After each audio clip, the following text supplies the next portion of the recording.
Welcome to our YouTube channel.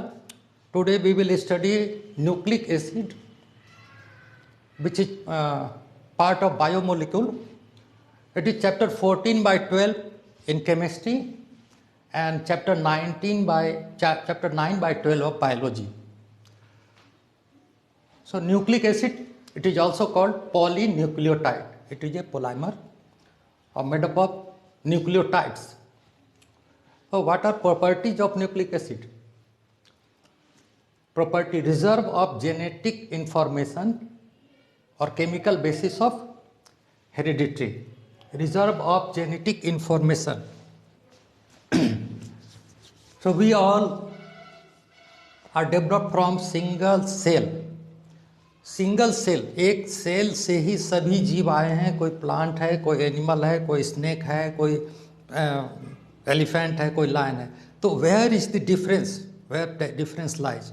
ये difference जो है सेल में ही होता है. उसके सेल के अंदर जो न्यूक्लियस है उसमें क्रोमोजोम होते हैं, वही डिफरेंस करता है, एक दूसरे को अलग करता है. सभी ब्रदर सिस्टर्स और जितने भी हैं सभी को अलग करता है. तो वो जो मटेरियल है ये जेनेटिक इन्फॉर्मेशन को जो ट्रांसफ़र करता है उसका रिजर्व वही material that is nucleic acid, यही एक से दूसरी जनरेशन में ट्रांसफ़र करता है. और यही हम लोगों के डिफरेंस का पैटर्न है, डिफरेंस का काउज है. तो ये जो है chemical basis of heredity, heredity का यही केमिकल बेसिस है, इसी पर हेरिडिटी चलता है. और ये जो है genetic information from one generation to another generation वो ट्रांसफ़र होता है. सेकेंड इज इसका न्यूक्लिक एसिड की प्रॉपर्टी है सेल्फ डुप्लीकेशन. ये ड्यूरिंग सेल डिवीजन ये अपने आप फिर अपना डुप्लीकेट बना लेता है, सिमिलर कॉपी बना सकता है. ये सिर्फ इसी मॉलिक्यूल में जो है ये कैपेसिटी है कि ये अपना डुप्लीकेशन कर सकता है.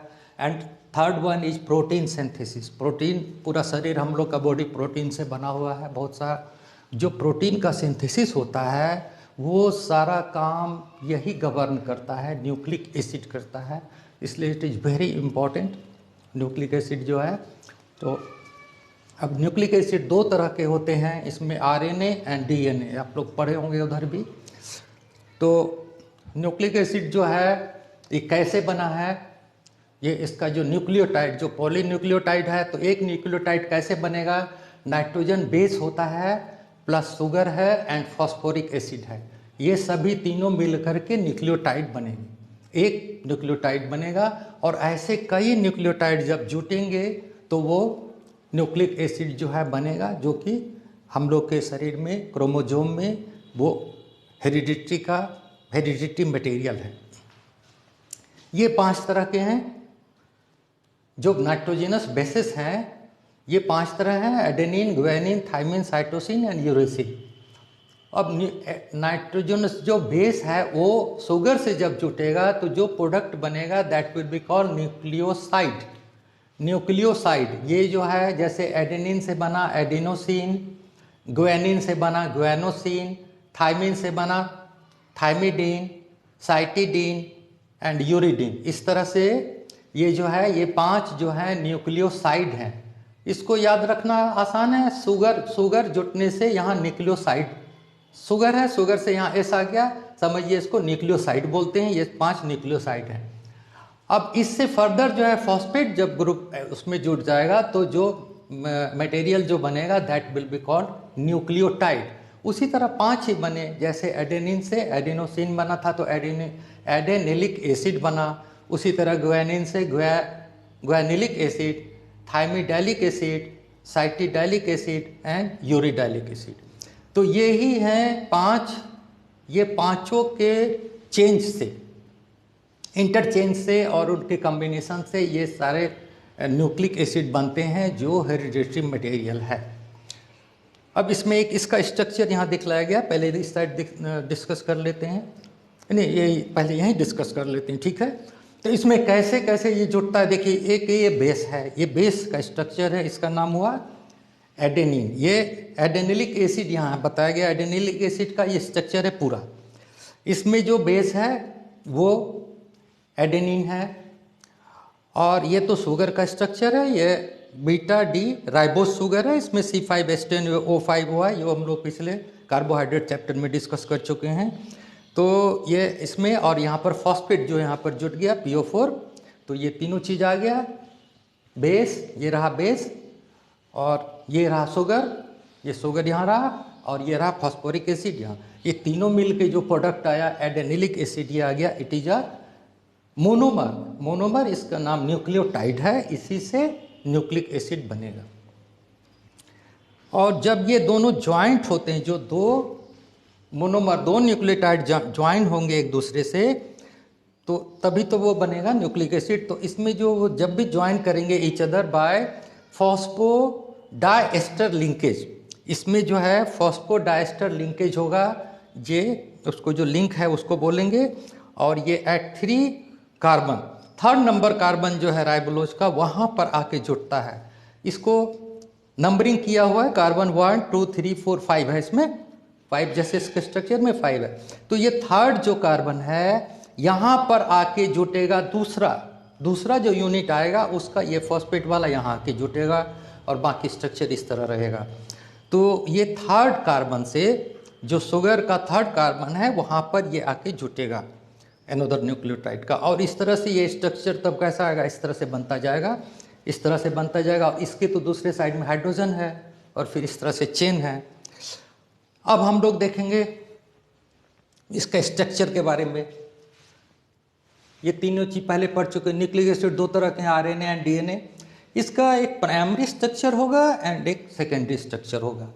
प्राइमरी स्ट्रक्चर में the sequence of nucleotide in the chain, ये एक बेस, जो 5 बेस है, इस सब का सीक्वेंस, किसके बाद कौन आया, एडेनिन के बाद कौन, थाइमिन आया, ग्वानिन आया, साइटोसिन क्या आया, ये जो लिनियर यहाँ पर दिखलाया गया है, सिंपल सिर्फ उसका सीक्वेंस के बारे में जब हम जानते हैं तो that is called primary structure, chain के अंदर। सेकेंडरी स्ट्रक्चर में क्या होगा, जैसे DNA का सेकेंडरी स्ट्रक्चर में दो पैरेलल, 2 चेन इस तरह के होंगे, डबल स्टैंड हेलिक्स ये बनेगा, 2 न्यूक्लिक एसिड चेन्स होंगे, और वो स्पायरल लाइक सर्कुलर स्टेयरकेस, आपने कभी देखा होगा, ऐसा घूमता हुआ जो सीढ़ी होता है, उसमें उस तरह का स्ट्रक्चर बनता है। 2 चेन है, दोनों एक दूसरे पर कॉइल होकर बनते जाते आगे। तो अच्छा, उसके बाद RNA क्या है, RNA सिंगल स्टैंडर्ड हेलिक्स है, लेकिन sometimes a fold back on it self, अपने ही पर वो आकर के वो फोल्ड बैक करके वो फोल्ड बैक करता है। तो उस तरह का स्ट्रक्चर लगता है कि ये उसी तरह का स्ट्रक्चर बन गया जैसे DNA के तरह का, तो उसको हम लोग सेकेंडरी स्ट्रक्चर बोलते हैं। नहीं तो ये सिंगल थ्रेड है, सिंगल चेन है। उसके प्रोटीन सिंथेसिस जो 3 types of RNA molecule, RNA molecules 3 तरह के होते हैं, और तीनों का काम डिफरेंट है। mRNA messenger RNA, rRNA ribosomal RNA, and tRNA that is transfer RNA। तो अब सभी का काम डिफरेंट है इसमें जो है। और ये जो है प्रोटीन सिंथेसिस, जो मैसेज, ये protein synthesis in the cell of RNA ये होता है, ये बाय RNA ही होता है। और इसमें क्या होता है, but message for a particular protein synthesis is present in DNA में प्रेजेंट होता है वही मैसेज, वही इंस्ट्रक्शन जो है उसमें जाता है प्रोटीन सिंथेसिस के लिए। और ये जो मैसेज है, जो कोड है उसका, DNA का कोड, उसको डॉक्टर हरगोविंद खुराना ने उसको कोड को क्रैक किया था, और इनको उसके लिए नोबेल प्राइज़ मिला था। ये इंडियन थे। ये 1968 में इनको उसके लिए मिला था नोबेल प्राइज़। और एक यहाँ पर जो डबल स्ट्रक्चर है, ये वाटसन एंड क्रिक जो है, ये इनको भी नोबेल प्राइज़ मिला था 1962 में, ये जो डबल हेलिक्स वाला स्ट्रक्चर दिए थे। तो 62 एंड 68 इसके 6 साल के बाद ही ये DNA कोड ब्रेक किया था। तो ये सिंपल स्टूडेंट, सिंपल MSc अपना जूलॉजी से किए थे। लेकिन जब ये प्रोफेसर व्लादिमीर प्रेलोग जो उनके कांटेक्ट में जब ये आए, तो उन्होंने थोड़ा उनका थॉट को चेंज किया कि क्यों साइंस पढ़ते हैं, क्या होना चाहिए, क्या डेवलपमेंट होना चाहिए, क्या कुछ होना चाहिए फिलॉसफी लाइफ का।